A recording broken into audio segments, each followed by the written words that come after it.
When gym bullies target a black Vietnam veteran, mocking his war injuries and shoving the dignified old soldier to the ground, they think they've found an easy victim. The racist thugs laugh as the 55-year-old veteran struggles with his shoulder injury, making vile comments about who belongs in their gym. But the quiet man doing martial arts forms in the corner isn't just another early morning regular. This is Donnie Yen himself. The bullies have no idea they just assaulted a decorated war hero in front of a living legend who's spent decades perfecting the deadliest fighting techniques on Earth. While the lead punk threatens the veteran's granddaughter, the martial arts master approaches with terrifying calm. The veteran recognizes his savior and steps back, knowing these racist cowards are about to face a reckoning 50 years in the making. The bullies keep running their mouths, thinking age makes men weak, but they're about to discover why some warriors only get more dangerous with time. What happens when you pick on a veteran in front of the world's most lethal martial artist? Will these punks survive learning that real strength has nothing to do with age? What happened next would terrorize the bullies for the rest of their pathetic lives. Before we jump back and tell us where you're tuning in from, and if this story touches you, make sure you're subscribed because tomorrow I've saved something extra special for you. The Honda Civic's engine ticked softly as Danny Way turned off the ignition at exactly 5:45 a.m. Through the windshield, Riverside Community Gym's fluorescent lights cast pale rectangles across the empty parking lot. At 60, Danny moved with the quiet precision of a man who had spent decades training his body to be a perfect instrument. Lean muscle beneath simple workout clothes, salt and pepper hair, cropped short and practical, the glass doors whispered. Open as he approached. Marge looked up from her romance novel behind the front desk, her weathered face creasing into a familiar smile. Morning, Danny. Right on time as always. He nodded, scanning his membership card with the same methodical care he brought to everything. The gym held that pre-dawn hush that Danny treasured. No crowds, no conversations, just the honest work of preparation. A few dedicated souls were already there. Frank working through his physical therapy routine near the windows, Janet stealing 30 minutes of cardio before her son woke up. Young Tommy loading plates onto a barbell with the focused intensity of youth. Danny claimed his usual corner spot, beginning the stretching routine that had become as natural as breathing. His movements flowed like water, each position held with perfect balance, each transition executed with unconscious grace. To casual observers, he might have been performing an elaborate dance. Only those who truly understood martial arts would recognize the deadly precision hidden within the gentle motions that he watched the familiar morning rhythm unfold around him. Frank's careful movements spoke of old injuries and stubborn determination. Janet's quick efficiency told the story of a busy mother grabbing precious time for herself. Tommy's aggressive lifting revealed the hunger of someone with everything to prove. Danny had found peace in this anonymity. Here, he was simply another early riser pursuing fitness, not the face that had launched 1,000 movie posters. The heavy bag area called to him as it did every morning, and he moved toward it with the fluid steps of a man who had learned to find meditation in movement. As he wrapped his hands with practiced efficiency, the 6 a.m. crowd began filtering through the doors. Among them walked a man Danny hadn't seen before, distinguished bearing despite a noticeable limp, moving with the careful precision of someone managing old pain. The newcomer's posture spoke of military training, even as his cautious movements revealed physical limitations that came with sacrifice and service. Marcus Washington entered at precisely 6 a.m., his internal clock still governed by decades of military discipline. The limp was more pronounced in the morning, his left shoulder a constant reminder of that firefight outside Da Nang in 71. At 55, he still carried himself like the soldier he'd been, though time and war had carved their price from his body. Marge's face brightened as she recognized him. Mr. Washington, how are you feeling today? Better, thank you. His voice carried the measured cadence of a career educator. Physical therapist says consistency is key. This was only his third visit since joining the gym last week. The decision had taken months of Patricia's gentle encouragement and Keisha's not-so-gentle insistence that Grandpa needed to get out of the house more. The VA doctors had finally admitted what Marcus had known for years. His shoulder wasn't getting better on its own, that he approached the rehabilitation equipment with the same methodical approach he brought to lesson plans and military briefings. Each exercise followed his therapist's precise instructions. 10 repetitions. Hold for 5 seconds. Breathe through the discomfort. The movements were careful, controlled, speaking to a man who understood the difference between pain and injury. His dog tags caught the morning light as he worked, a habit he'd never broken despite Patricia's suggestions that he didn't need to wear them anymore. They were part of him now, like the careful way he scanned rooms upon entering and the automatic assessment of exits and potential threats. Marcus had taught high school history for 30 years, watching generations of young people discover that the past lived in the present, that the freedoms they took for granted had been purchased with blood and sacrifice. Retirement should have been peaceful, time with family, maybe some travel, certainly rest for bones that had earned it. Instead, he found himself struggling with purpose. The shoulder was the least of it, really. The sleepless nights, the sudden sweats, the way crowds made his skin crawl. Patricia understood, even when he couldn't explain it himself. The gym doors opened with a burst of crude laughter. 3 young men entered with the aggressive energy of those who mistake loudness for strength. Their conversation carried across the space, vulgar and boisterous, disrupting the morning's peaceful rhythm. Marcus continued his exercises, but something in their manner made the small hairs on his neck stand up, an old soldier's instinct for trouble.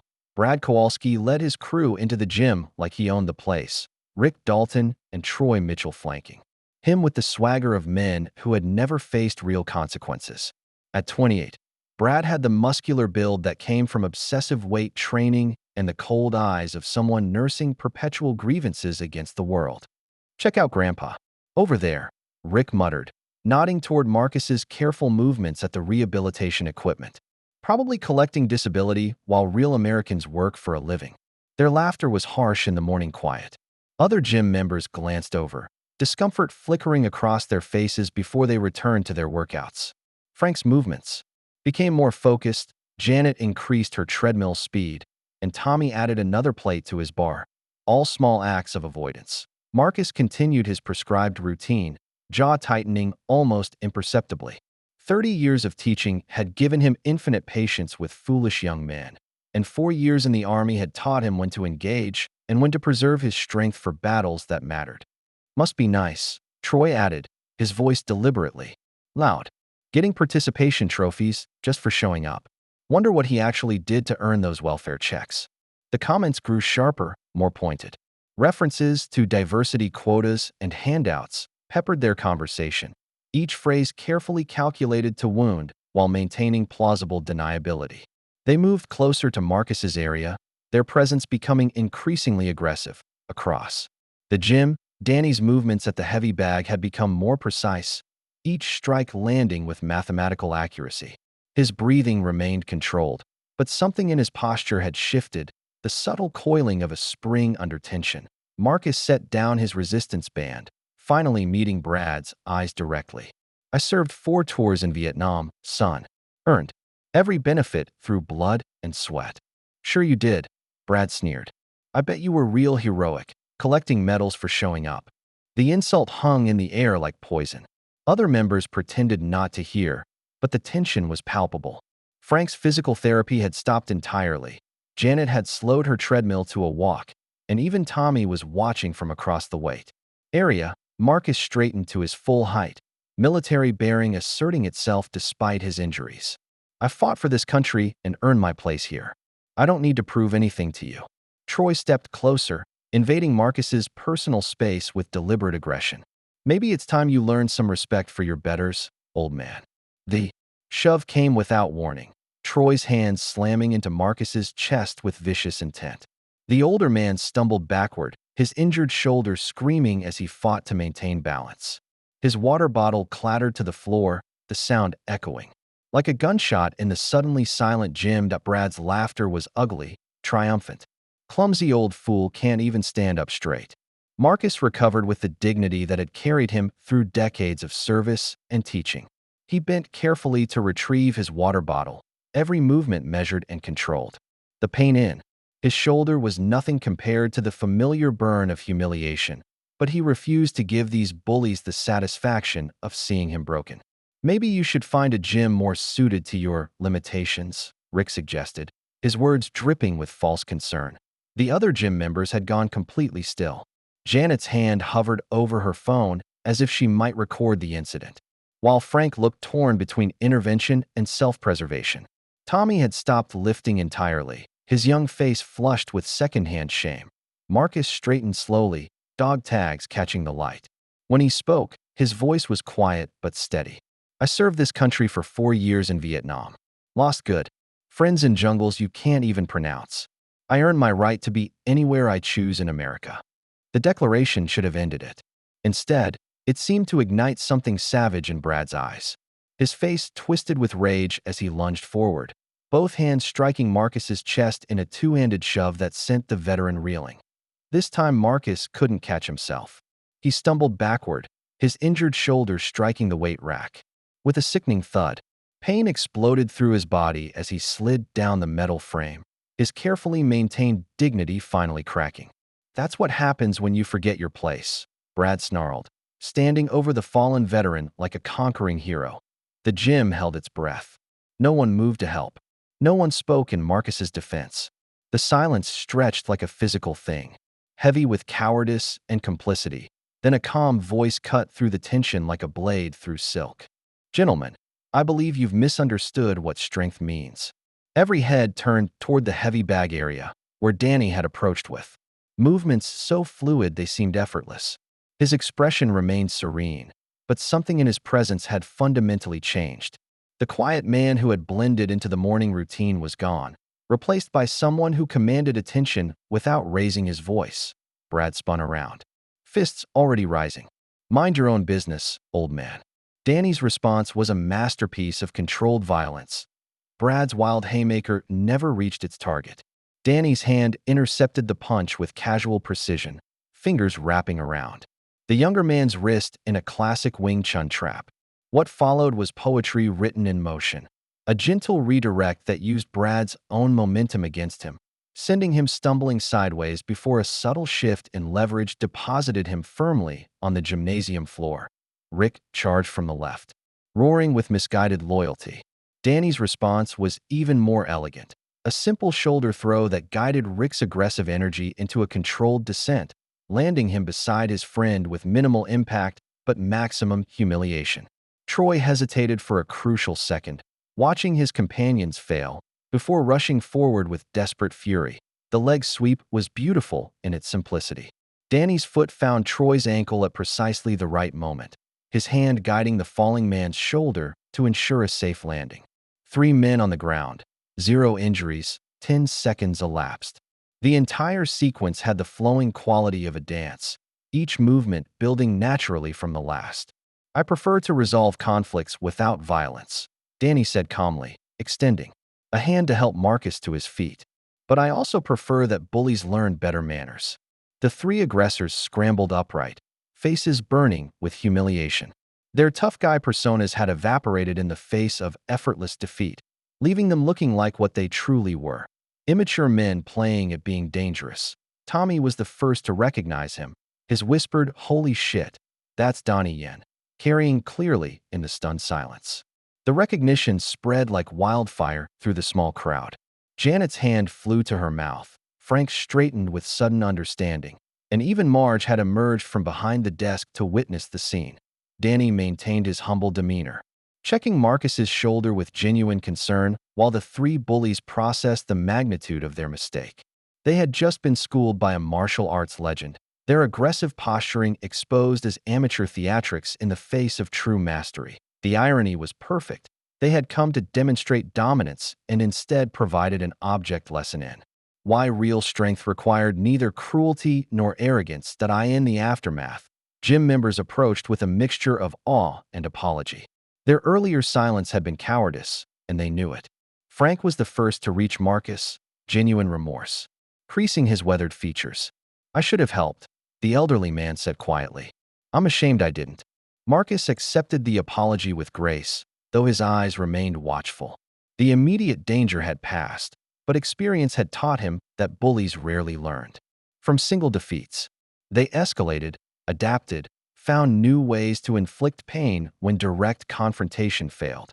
Danny deflected praise with practiced humility, focusing instead on Marcus's condition.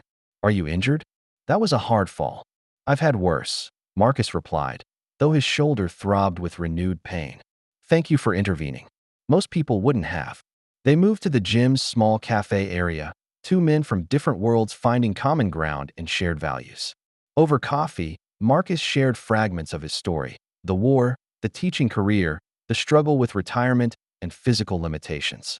Danny revealed his own journey from Hong Kong stuntman to international star, emphasizing the philosophy behind martial arts rather than the fame it had brought. "My grandfather always said that true strength protects rather than dominates," Danny explained. "Those young men have forgotten that principle." Marcus nodded, recognizing kindred spirit. Both men understood discipline, sacrifice, the weight of responsibility.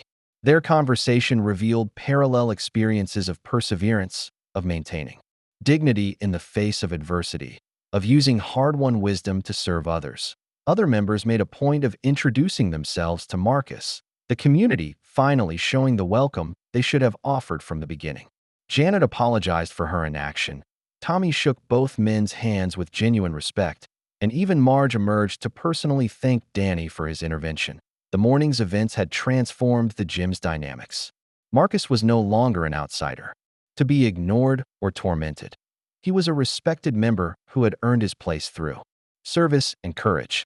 Danny was revealed as more than just another fitness enthusiast. Though he wore his celebrity status with characteristic modesty as they prepared to leave, Marcus voiced the concern that had been nagging at him. "Men like that don't usually give up after one defeat. They come back harder, meaner." Danny nodded gravely, having seen similar patterns in films about real-world conflicts. "Then we'll be ready for them." The Washington household buzzed with unusual energy that evening. David had prepared Marcus's favorite meal, pot roast with Patricia's homemade biscuits, while Keisha set the table with the good china reserved for special occasions. The family dinner conversation was lighter than it had been in months, Marcus's improved mood lifting everyone's spirits. "Tell us about your new friend," Patricia encouraged, her nurse's instincts recognizing the positive change in her father-in-law's demeanor. Marcus carefully edited his account, mentioning Danny's skill and kindness while omitting the racist harassment that had necessitated intervention. No need to burden his family with that ugliness. Not when the day had ended so positively that Keisha's eyes widened when she Googled Donnie Yen on her phone. "Grandpa, you didn't mention he was famous. Look at all these movies: Ip Man, Rogue One, John Wick." She showed the family clips of breathtaking fight scenes, making Marcus realize exactly who had come to his aid. He seemed like a regular person, Marcus mused. Humble, respectful. Nothing like what you'd expect from a movie star. The mood shifted when his phone rang at 8:30, an unknown number flashing on the screen. Marcus hesitated, then answered with his usual courteous greeting. The voice on the other end was cold, calculating. "Marcus Washington, 1247, Oak Street. Your granddaughter walks to Jefferson High every morning at 7:45. Takes the same route past the park where she stops to text her friends." Marcus's blood turned to ice. The caller knew details that required surveillance, preparation. This wasn't random harassment. It was targeted intimidation. "Old man, you think your movie star friend can protect you? We know where you live. We know your family's schedule. This isn't over. Not even close." The line went dead. Marcus stared at the phone, his hand trembling slightly as the implications sank in.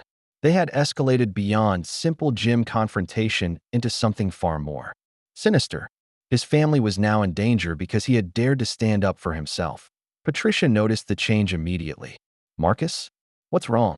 He couldn't find words to explain the threat, couldn't bear to destroy their peaceful evening with the knowledge that hate had followed him home. Instead, he mumbled something about telemarketers and excused himself to check the locks on doors and windows. David found him at the kitchen window at 2 a.m., keeping watch over shadows that might hide enemies. Danny arrived at the gym 40 minutes early, hoping to catch Marcus before the regular crowd appeared. The older man's haggard appearance told its own story: sleepless night, constant vigilance, the weight of invisible threats. When Marcus reluctantly shared the threatening phone call, Danny's expression hardened with recognition. This is escalation, Danny said grimly. Professional intimidation designed to isolate you from community support. They used Danny's phone to research the three bullies online. What they discovered chilled both men. Brad Kowalski wasn't just a gym bully. He was an active recruiter for Patriots First, a sophisticated hate group with cells across multiple states. His social media profiles revealed a network of like-minded extremists sharing tactical advice, target lists, and barely coded calls for violence. Rick and Troy's profiles painted similar pictures. Young men radicalized through economic frustration and social isolation, now weaponized by more sophisticated organizers. Their recent posts showed increased activity around community actions and patriot rallies designed to intimidate minority families. Danny called Jake Morrison, a cybersecurity consultant who worked with law enforcement on domestic terrorism cases. Jake's briefing was sobering. Patriots First had been flagged by multiple monitoring organizations but remained just within legal boundaries. They specialized in psychological warfare, targeted harassment campaigns designed to force families to relocate rather than face escalating intimidation. Your friend isn't their first target, Jake explained via speakerphone. They've run this playbook in 12 cities. Always the same pattern: public confrontation, personal threats, family targeting, then community-wide demonstrations designed to terrorize entire neighborhoods. Marcus recognized the tactical approach from his military experience. This wasn't random bigotry. It was coordinated psychological warfare designed to achieve strategic objectives through systematic terror. The scope became clear when Jake shared intelligence about Patriots' first leader, Vincent Kruger, a former military contractor with explosives training and a history of extremist activities. The organization had been planning a major rally in their town for the upcoming weekend, ostensibly promoting traditional values, but actually designed to intimidate minority residents into leaving. We're not dealing with gym bullies anymore, Danny said quietly. This is organized domestic terrorism. Marcus nodded, understanding the implications. Keisha wasn't just threatened by local racists. She had become a target in a coordinated campaign of hate that stretched across state lines. Jake Morrison's voice crackled through Danny's phone speaker as classified intelligence painted a disturbing picture. From his Los Angeles office, the cybersecurity expert had spent the night diving deep into Patriot's First digital infrastructure, uncovering operations that made the gym incident seem trivial by comparison. They're not amateur hour, Danny. This is military-grade psychological warfare adapted for domestic terrorism, Jake explained, his usual casual demeanor replaced by professional gravity. They recruit through gaming platforms, social media echo chambers, and community groups, specifically targeting economically displaced white men between 18 and 35. The recruitment strategy was devastatingly effective. Begin with legitimate grievances about job losses and social change, then gradually introduce racial scapegoating and conspiracy theories. Young men seeking purpose and belonging found themselves indoctrinated before they realized what was happening. Marcus isn't even their primary target this cycle, Jake continued. They're running simultaneous campaigns against 7 minority families across 3 states. Always the same playbook: public confrontation to identify community resistance, personal threats to isolate targets, family intimidation to force relocation. Danny and Marcus exchanged grim looks. The harassment was systematic, calculated, designed to achieve maximum psychological impact while maintaining legal deniability. Each family that relocated became a propaganda victory, proof that Patriots First could reclaim communities through coordinated intimidation. That Jake's intelligence revealed Vincent Kruger as the architect, a former military contractor discharged for extremist activities, now channeling his tactical expertise into domestic terrorism. His background in explosives and psychological operations made him exponentially more dangerous than typical hate group leaders. The weekend rally is just the beginning, Jake warned. Internal communications suggest they're planning to establish a permanent presence in your town. They view it as strategically important, suburban, economically stable, perfect for expansion. The call ended with a sobering reality. Law enforcement couldn't act without concrete evidence of specific criminal plans. Patriots First had learned to operate just within legal boundaries, making them nearly untouchable until they committed. Prosecutable offenses. Danny set down his phone, understanding that they faced an enemy far more sophisticated than simple bigots. This required strategic thinking, careful planning, and community coordination on a scale that matched their opponent's organization. Marcus was already thinking tactically. We need allies. Real ones, not just sympathetic bystanders. The Washington home radiated warmth despite the underlying tension that had settled over the family like morning fog. Danny's first impression was of a house built through decades of careful saving and genuine pride, modest but immaculately maintained. Every piece of furniture chosen for durability and comfort rather than show. Patricia Washington commanded. The kitchen with the quiet efficiency of someone accustomed to managing crisis situations. 25 years as an emergency room nurse had given her an uncanny ability to read people, and she immediately recognized Danny as someone who could be trusted completely. Her handshake was firm, her eyes direct and assessing. Marcus told us what you did, she said simply. Thank you for standing up when others wouldn't. David proved more cautious, his postal worker's steady nature making him naturally skeptical of dramatic solutions to complex problems. He listened politely, but his questions revealed deep concern about exposing his family to additional danger through association with any kind of conflict, even righteous ones. The family's true treasure was immediately apparent. Keisha Washington possessed the rare combination of brilliant intellect and moral courage that transformed academic excellence into genuine leadership potential. At 16, she had already been accepted to 3 universities and maintained a 4.0 GPA while working part-time at the community center tutoring younger children. I want to study constitutional law, she explained to Danny, her eyes bright with determination. Like Thurgood Marshall and Ruth Bader Ginsburg, someone needs to make sure civil rights laws actually protect people. When Marcus finally revealed the full scope of the threats against her, Keisha's response revealed everything about her character. Instead of fear, she displayed controlled anger. Instead of seeking protection, she demanded to know what they could do to help other families facing similar intimidation. You can't be the only person they're targeting, she insisted. What about families who don't have a movie star willing to help them? Patricia's professional observations confirmed their worst fears. Unusual cars had been spotted in their neighborhood. She had received anonymous hang-up calls at the hospital, and David admitted that someone at the postal facility had been asking seemingly innocent questions about his family's daily routine. The scope of surveillance indicated resources and coordination far beyond amateur harassment. Patriots First had invested significant time and manpower in gathering intelligence about the Washington family's vulnerabilities. Danny made his promise carefully, understanding the weight of commitment to people whose courage had already made them targets. The Rusty Anchor Tavern sat on the outskirts of town like a monument to better days, its neon beer signs casting sickly colors across a half-empty parking lot. Danny had spent 2 hours perfecting his cover story. Danny Way, a disillusioned Asian-American actor fed up with Hollywood's liberal agenda, seeking like-minded patriots who understood real American values. Inside, the meeting room reeked of stale cigarette smoke and bitter disappointment.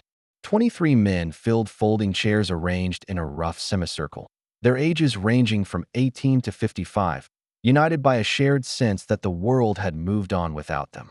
Most were white, working class, carrying themselves with the defensive posture of people accustomed to being overlooked or dismissed. Brad Kowalski had clearly risen within the organization since his gym humiliation, now introduced as a community outreach coordinator responsible for identifying and cultivating local recruitment opportunities. His presentation was professionally crafted, beginning with legitimate grievances about economic inequality and social change before gradually introducing more sinister themes. Every day, we watch our neighborhoods change, Brad explained to the nodding audience. Good families pushed out by people who don't share our values. Jobs going to diversity hires instead of qualified Americans. Our children taught to be ashamed of their heritage. The rhetoric was sophisticated, designed by someone who understood psychological manipulation. It acknowledged real economic anxiety while redirecting that frustration toward racial scapegoating. Young men seeking purpose found themselves offered belonging and importance through hatred. Vincent Kruger's video appearance was the evening's centerpiece. Charismatic and articulate, He spoke directly to the camera with the confidence of someone accustomed to command. His message was carefully crafted to sound reasonable while promoting extremism. America was under attack by forces that sought to destroy traditional values, and patriots had a duty to defend their communities through organized resistance. This weekend's rally is just the beginning, Kruger announced. We're going to show this community what real Americans look like when they stand together. Danny observed the recruitment techniques with growing alarm. These weren't cartoon villains spouting obvious hatred. They were skilled manipulators offering simple answers to complex problems. The young men in attendance genuinely believed they were joining a patriotic organization rather than a hate group. The specific intelligence about Marcus's family was shared casually, almost as an afterthought. Continued pressure would either force their relocation or provoke a response that could be used for propaganda purposes. The morning crowd at Riverside Community Gym had gathered with unusual purpose, their typical routine disrupted by something more important than personal fitness. Word had spread through networks both obvious and subtle. Eleanor Fitzgerald's longtime involvement in community organizations, Pete Romano's connections among retired law enforcement, Janet Murphy's friendships with other concerned parents. Eleanor arrived first, her silver hair perfectly styled despite the early hour, carrying a leather briefcase that had seen decades of courtroom battles. At 70, she possessed the quiet authority that came from a lifetime of fighting institutional injustice, her bright eyes missing nothing as she assessed the gathered group. "I've seen this pattern before," she explained to the assembled members. "Organized intimidation campaigns designed to fragment communities through fear. The law provides remedies, but only if we document everything and coordinate our response properly." Pete Romano's presence added tactical credibility to their moral outrage. 30 years of police work had taught him to recognize escalating threats, and his network of contacts throughout regional law enforcement provided crucial intelligence about Patriots' First's activities in neighboring communities. "They've done this before," Pete confirmed grimly. "Same playbook, different town. Start with public confrontation, escalate to personal threats, then stage community demonstrations designed to terrorize entire neighborhoods into compliance." Janet Murphy's motivation was deeply personal. Her 6-year-old son attended the same elementary school where Patriots First had been distributing literature, and his mixed-race heritage made him a potential target for the kind of systematic harassment Marcus was experiencing. Her participation represented the next generation of parents refusing to allow organized hatred to take root in their children's community. The most unexpected ally was Frank Kowalski, his presence creating visible tension given his grandson's role in the harassment. The elderly man's shame was palpable, but his determination to make amends was equally clear. "Brad wasn't always like this," Frank said quietly. "He lost his parents young, struggled with direction after high school. These people prey on boys who are angry and lost. Give them someone to blame for their problems." Eleanor's legal expertise provided the framework for their response. They would document every threat, every incident of harassment, building an evidentiary foundation for both civil and criminal prosecution. More importantly, they would attend the Patriots' first rally as peaceful counter-protesters, using principles of nonviolent resistance to expose the group's true nature to the broader community. The coalition had formed organically, united by shared values rather than demographic similarities. The Jefferson Community Center buzzed with purposeful energy as Eleanor led the coalition through their first formal training session. The building itself carried symbolic weight, a place where children from every background learned together, where elderly residents gathered for social programs, where the community's diverse tapestry was most visible and vibrant. Danny positioned himself at the center of the room, his movements deliberate as he demonstrated basic self-defense principles. But his emphasis wasn't on fighting techniques. It was on de-escalation, awareness, and the philosophical foundations that made martial arts about protection rather than aggression. "The goal is never to hurt anyone," Danny explained, guiding Janet through a simple wrist release. "It's to create space, to defuse tension, to give yourself options when confronted with aggression." Marcus found himself naturally stepping into a leadership role, his military experience invaluable in teaching situational awareness and crowd dynamics. The man who had struggled with purpose in retirement discovered reserves of confidence as he shared tactical knowledge with people who genuinely needed his expertise. Eleanor proved surprisingly adept at the physical training, her courtroom experience, translating into an understanding of how to project calm authority under pressure. Nonviolent resistance isn't passive, she explained during a break. It requires tremendous courage and discipline to maintain moral high ground when faced with hatred. Pete's police background provided crucial insights into crowd control and legal boundaries. He taught the group how to document incidents properly, what constituted assault versus harassment, and how to position themselves to provide maximum witness protection while maintaining their own safety. Frank struggled physically, but contributed invaluable intelligence about Patriots First's recruitment methods and internal dynamics. His insights into Brad's transformation from lost young man to extremist recruiter helped the group understand how to counter the organization's psychological manipulation. Keisha insisted on participating despite her family's concerns, arguing that as the primary target, she deserved to understand how to protect herself. Her presence raised everyone's stakes while inspiring their determination. This brilliant young woman represented everything they were fighting to preserve. The training built confidence and unity within the group, each member discovering they brought valuable skills to their collective mission. Danny emphasized repeatedly that their goal wasn't to fight Patriots First with violence, but to expose their hatred in ways the broader community couldn't ignore or dismiss. The Murphy's Tavern squatted on the industrial edge of town like a monument to forgotten dreams, its parking lot filled with pickup trucks and motorcycles that belonged to men seeking something stronger than beer to wash away their disappointments. Inside, the Patriots' first recruitment meeting had drawn its usual mix of the desperate and the angry. The coalition strategy was elegant in its simplicity. Attend as ordinary customers, document the hate speech, and provide alternative information to potential recruits who might not understand what they were truly being asked to join. Eleanor carried her digital recorder. Pete had positioned legitimate law enforcement contacts nearby, and the others provided moral support and additional witnesses. Danny's presence created immediate tension. Brad recognized him instantly, but the extremist recruiter's attempt to provoke a confrontation fell flat when Danny remained perfectly calm, ordering coffee and finding a table like any other patron. The martial arts legend's peaceful demeanor frustrated Brad's obvious desire for violence. The evening's recruitment presentation followed familiar patterns, beginning with economic grievances before gradually introducing racial scapegoating. But this time, several young potential recruits became visibly uncomfortable as the rhetoric turned explicitly hateful. Three men, all in their early 20s, clearly struggling financially, exchanged troubled glances as Brad's mask slipped completely. Eleanor's legal training proved invaluable as she quietly cited relevant civil rights law when Brad attempted to have the coalition ejected from the public establishment. Her calm recitation of legal precedent deflated his bluster while demonstrating to onlookers that Patriots First's understanding of constitutional rights was conveniently selective.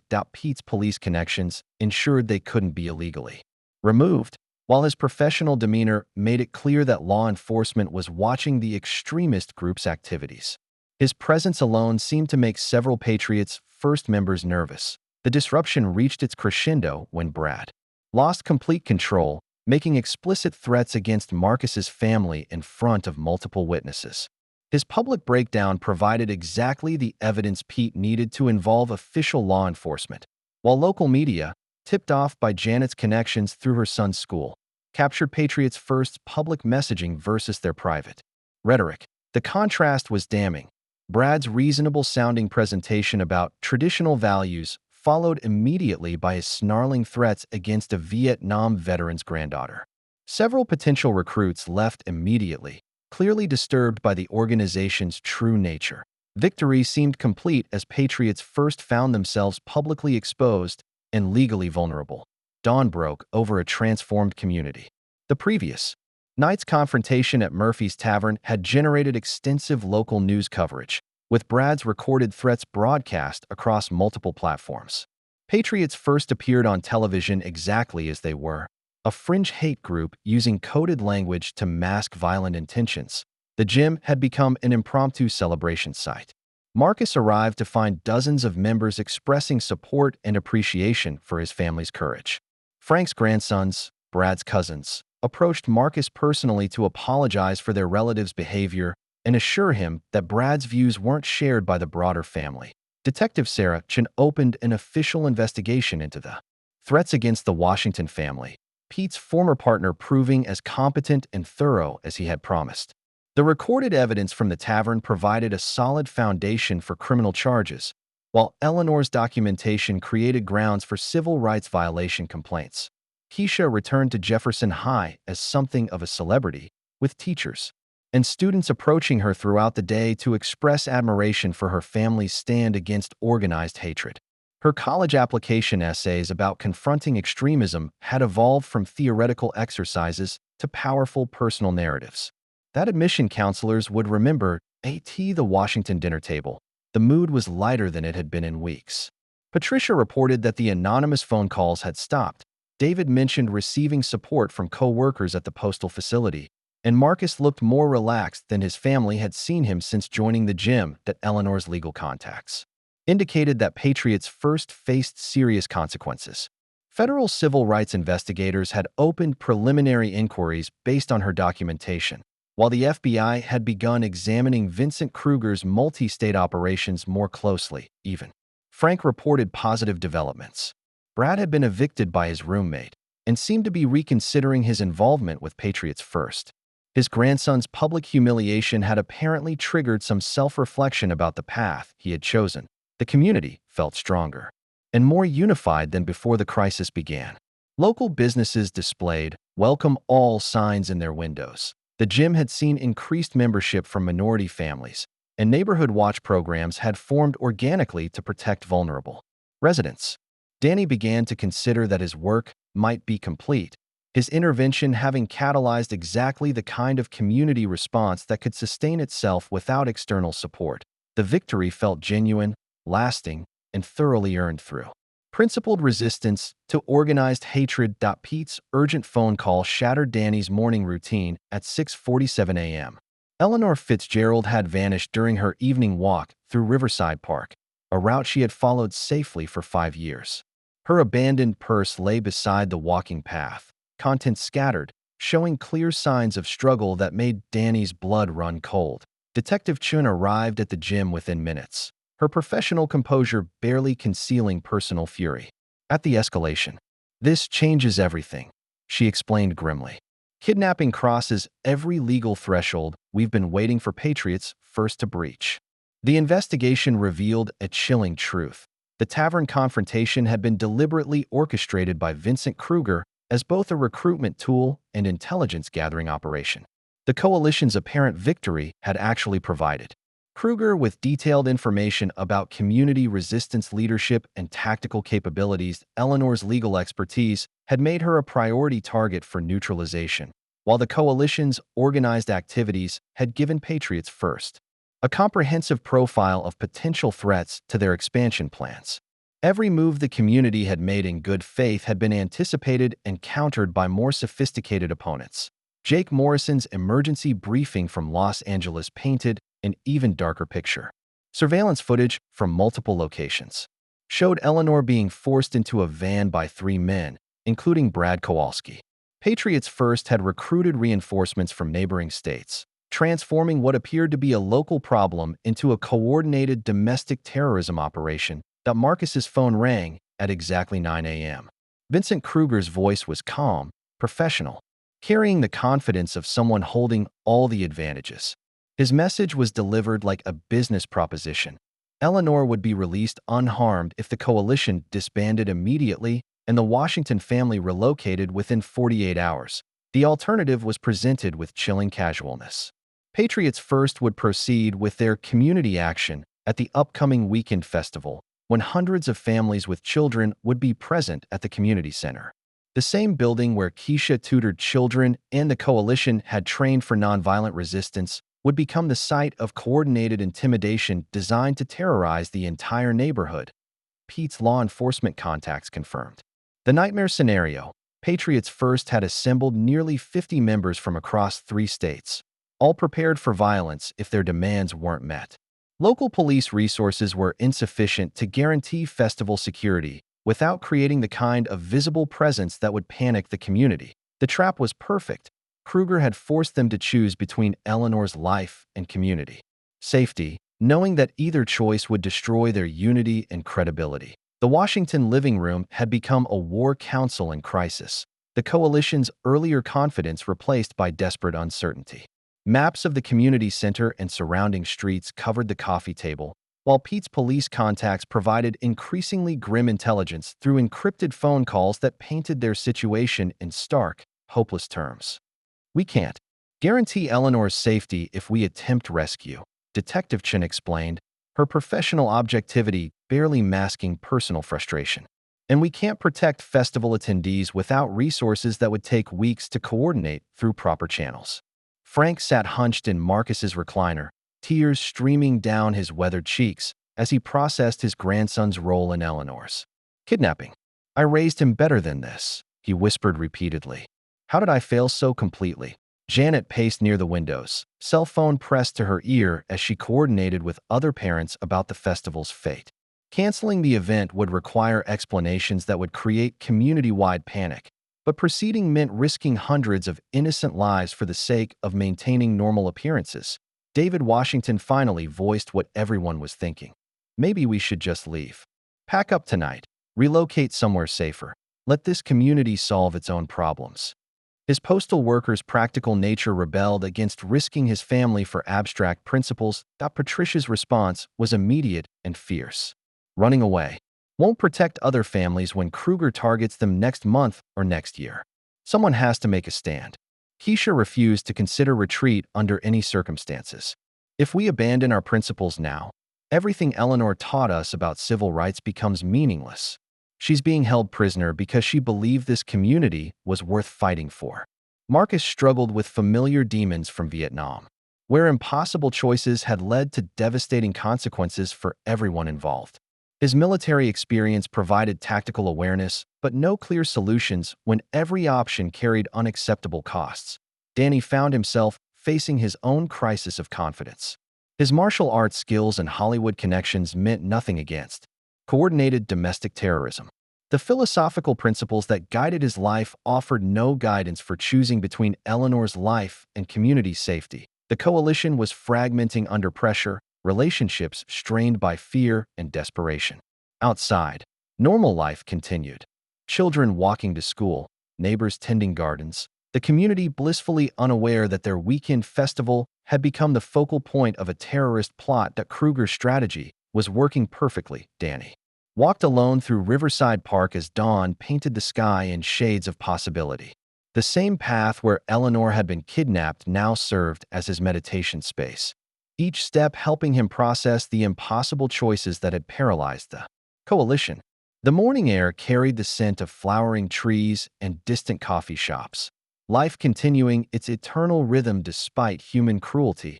He paused at the bench where Eleanor often rested during her walks, remembering a pivotal scene from Ip Man, where his character faced seemingly insurmountable odds against systematic oppression. The film's message resonated now with new urgency. True strength came not from individual prowess, but from inspiring others to discover their own courage. Returning to the Washington house, Danny found the coalition still trapped in the same circular arguments that had consumed the previous evening. He waited for a natural pause in their debate before speaking quietly, but with unmistakable conviction. "We've been playing by Kruger's rules," he announced, causing every head to turn toward him, reacting to his moves instead of creating our own strategy. "He's forcing us to choose between Eleanor and community safety because he knows we're good people who can't bear to sacrifice either." Danny shared his realization, drawing from both martial arts philosophy and Eleanor's civil rights expertise to propose a radical alternative. Instead of accepting Kruger's terms of engagement, they would create a third option that protected both Eleanor and the festival while exposing Patriots First so completely that the organization couldn't survive. The plan required splitting their limited resources into 3 coordinated teams, each playing to different strengths while supporting the others. Marcus would lead festival security, using his military experience to ensure civilian safety without creating panic. Pete would coordinate the rescue operation with law enforcement support. Danny would confront Kruger directly, but not through violence. Eleanor left detailed notes about Patriot's first civil rights violations, Danny explained. She gave us the roadmap for their complete legal destruction. We just need to force them into the open where their crimes can be documented and prosecuted. The key insight was profound in its simplicity. Kruger wanted to provoke violence that he could use for propaganda purposes. The coalition would refuse to give him what he expected, instead offering something he couldn't manipulate or control. A community united in nonviolent resistance backed by legal documentation and law enforcement cooperation. The coalition reunited around this new strategy, each member finding purpose in an approach that honored Eleanor's principles while refusing to accept Kruger's false choices. Saturday morning arrived with deceptive normalcy as families throughout the community prepared for the annual festival. Children donned their brightest clothes, parents packed picnic lunches, and elderly residents claimed prime spots for watching the parade. The community center grounds bustled with volunteers setting up carnival rides and food booths, their cheerful energy masking the protection network surrounding them. Marcus commanded the security operation with quiet authority, his military bearing, inspiring confidence in volunteers who didn't fully understand why their festival required such careful coordination. Evacuation routes were established through seemingly casual conversations, communication protocols disguised as routine volunteer coordination, safe zones identified without creating alarm. Keep everything looking normal. Marcus instructed his team of military veterans and concerned parents. Families should enjoy their day while we handle the serious business. Detective Chen positioned FBI contacts throughout the crowds, their casual civilian clothing hiding the sophisticated surveillance equipment that would document any patriot's first violations. Eleanor's legal notes had provided federal investigators with probable cause for the kind of coordinated response that local police couldn't manage alone. Pete worked the perimeter with characteristic thoroughness, his police experience invaluable in coordinating between multiple law enforcement agencies without creating visible disruption. Radio communications crackled with updates as Patriot's first vehicles were tracked approaching from multiple directions. Meanwhile, Danny prepared for the most dangerous part of their plan. Eleanor was being held in an abandoned warehouse on the industrial outskirts of town, a location identified through careful intelligence gathering and confirmed by surveillance that had cost them precious time and resources. His infiltration approach would rely on stealth and precision rather than overwhelming force. Every movie stunt, every martial arts lesson, every philosophical principle he had learned was about to be tested against real-world consequences that no choreographer had scripted. The warehouse sat like a concrete monument to economic decline, its broken windows and rusted loading docks providing perfect cover for illegal activities. Danny counted at least 6 guards in the parking area alone, suggesting that Kruger had committed significant resources to holding Eleanor while his main force prepared for the festival confrontation. The AS families arrived at the community center. 3 miles away, Danny began his approach to the warehouse. Knowing that Eleanor's life and the community's safety both depended on perfect execution of an improvised plan against professionally trained extremists, the warehouse's interior was a maze of abandoned machinery and makeshift barriers, perfect terrain for someone trained in parkour and tactical infiltration. Danny moved like smoke through shadows, his decades of film work translating into real-world stealth as he systematically neutralized perimeter guards without raising alarms. Each confrontation showcased different aspects of his martial arts mastery adapted for genuine combat rather than choreography. Wing Chun's efficiency allowed him to disable opponents quickly and quietly, while Aikido principles redirected their aggression into controlled unconsciousness. No one was seriously injured, but none remained capable of interfering with the rescue. The approach to Eleanor's location required passing through the warehouse's main assembly area, where Brad Kowalski waited with 2 other Patriots' first guards. Danny could have bypassed them entirely, but he recognized an opportunity that went beyond simple rescue tactics. Instead of fighting immediately, Danny emerged from concealment with his hands visible, projecting calm authority rather than aggressive threat. Brad's hand moved toward his weapon, but something in Danny's demeanor made him hesitate. "Your grandfather is ashamed of what you've become," Danny said quietly, his voice carrying across the empty space with surprising gentleness. Frank raised you better than this, and we both know it. The words hit Brad like physical blows. 4.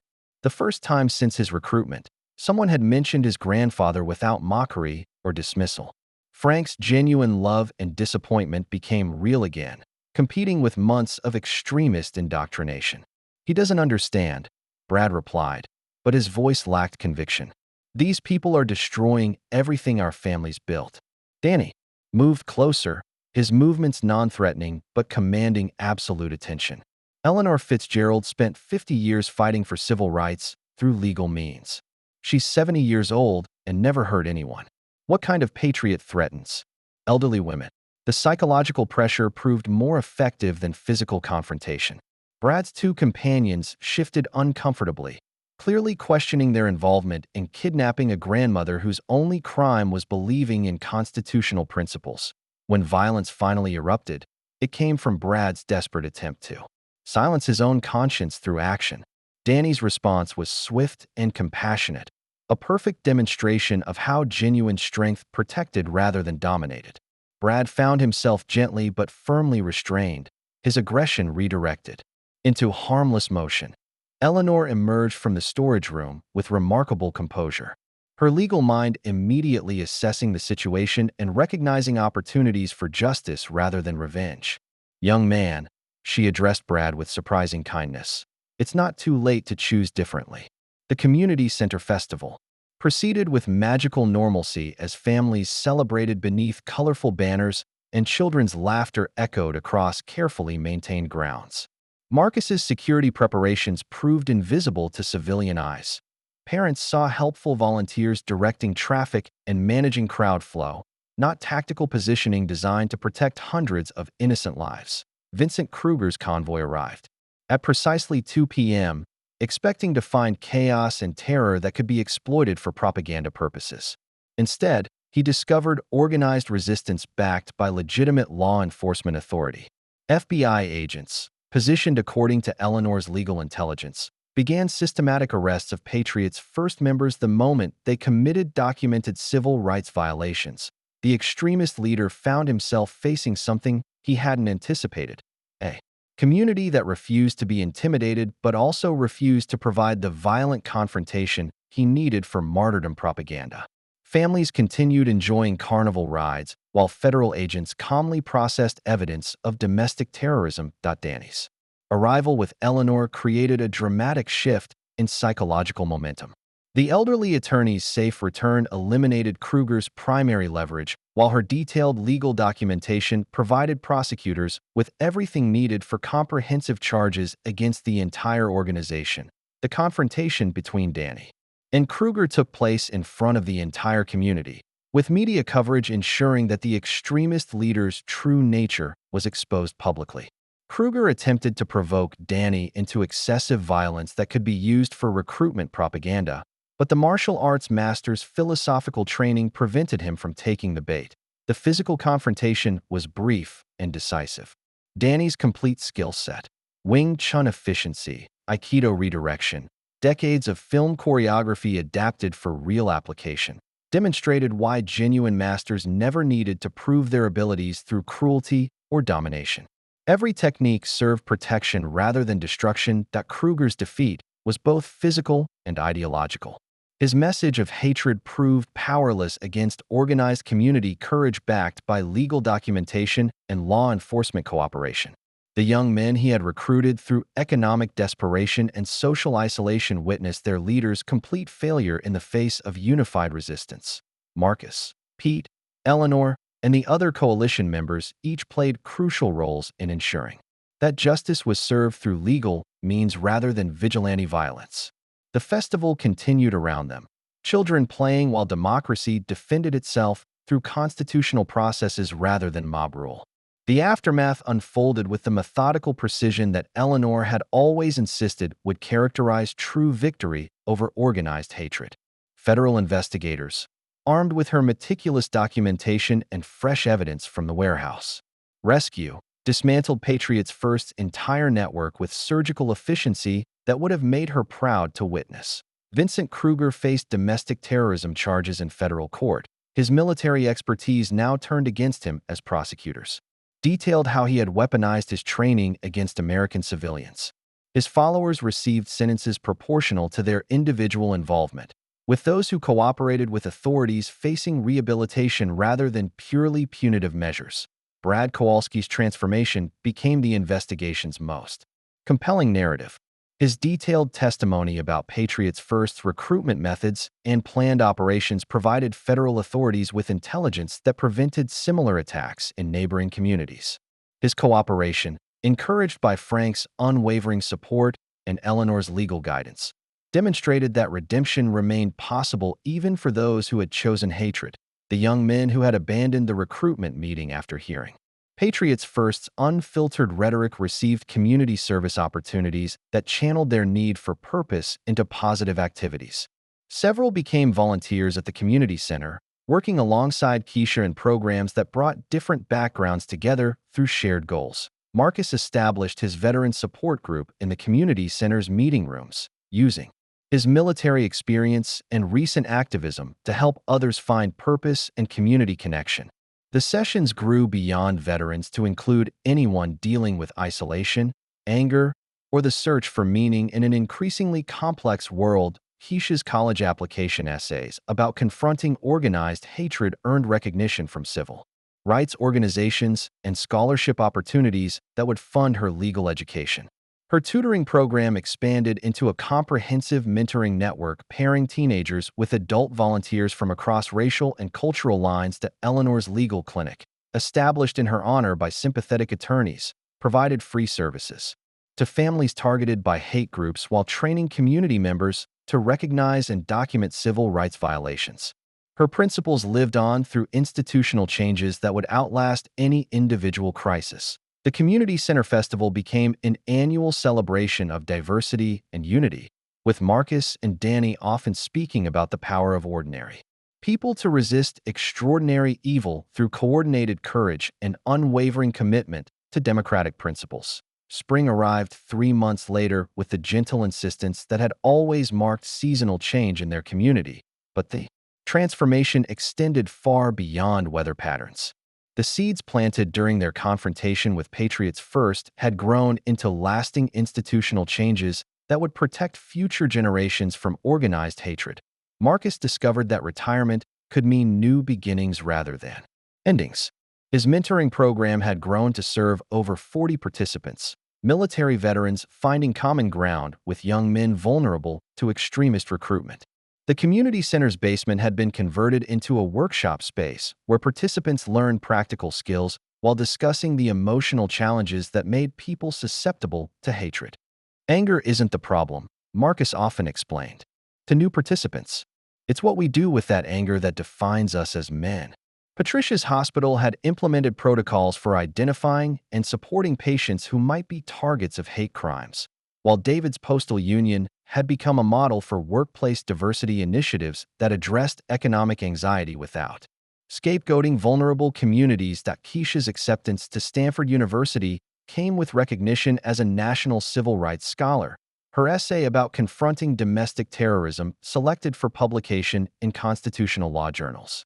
Her community center programs had evolved into a comprehensive youth development initiative that paired academic support with cultural education and community service. Eleanor's legacy lived through multiple institutions bearing her name.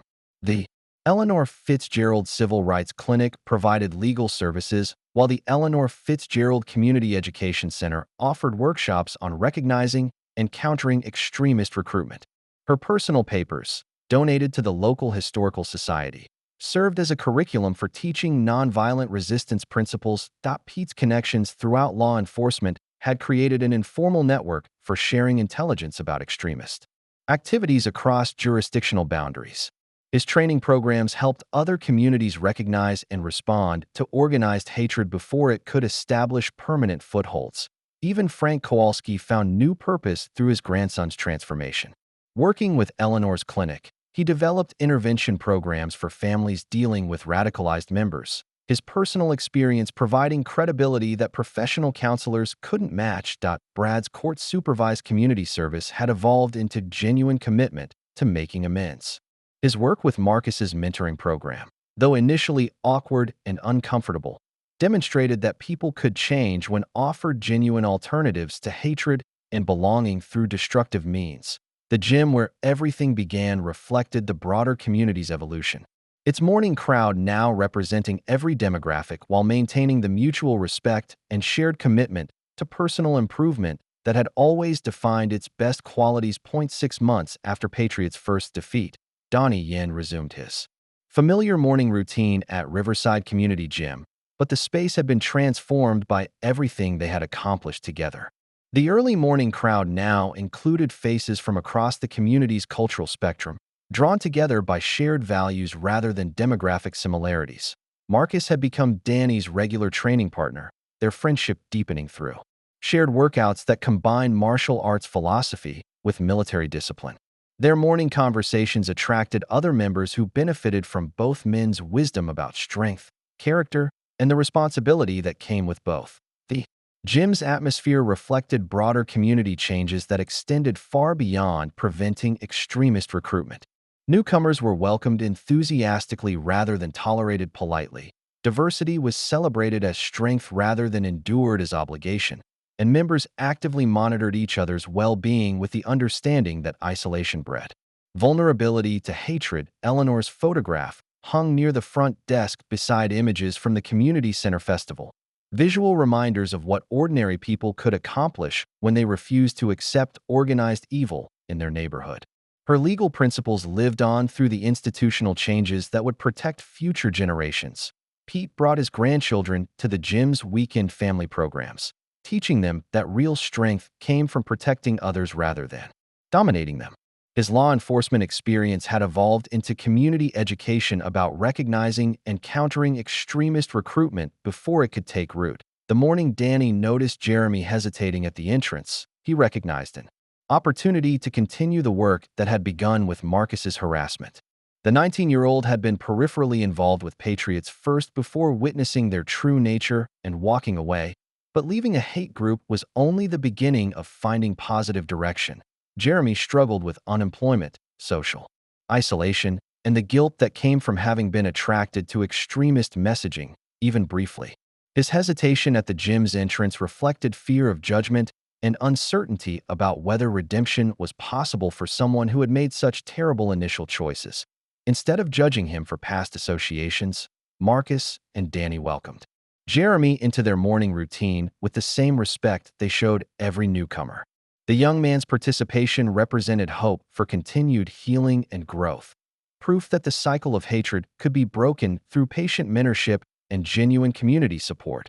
The final image was of three men from different generations and backgrounds working together, their shared commitment to strength, character, and community representing the future they had fought to preserve. If you like the story, please watch another story on our channel and subscribe to the channel.